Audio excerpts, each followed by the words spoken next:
И здравейте, потребители на Стопа, съм Ники, тук сме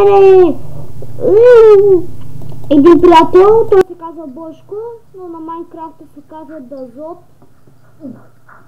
О, нали така бе? Чакай малко.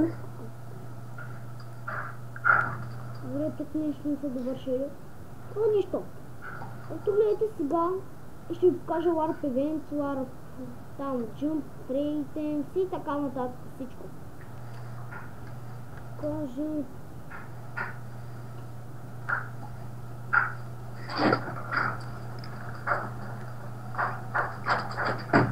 Shit. И за тия зомбита толкова. Ето това е спална. Какви са тия пиратки, бе? Вижте, чак, който е спреса, моето котенце е при мен и заради това. Това е спална, само че аз като стана ютубер ще го подобря малко. Салото на...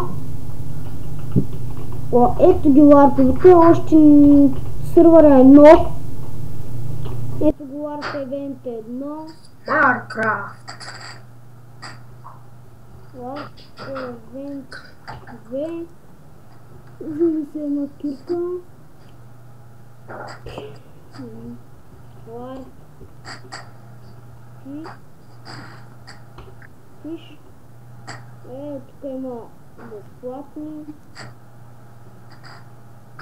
Къде ще взема така?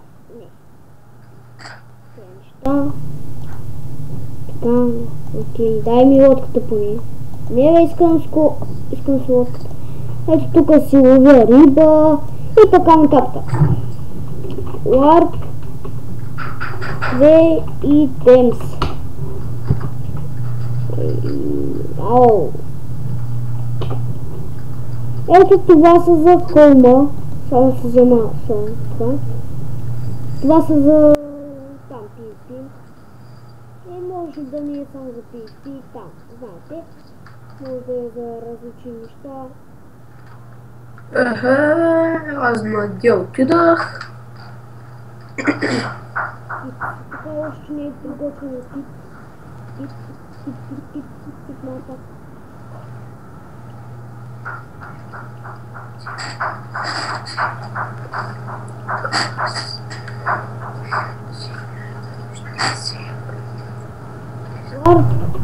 Толкова. Вау, нещо бъгна. Това е по-хубаво.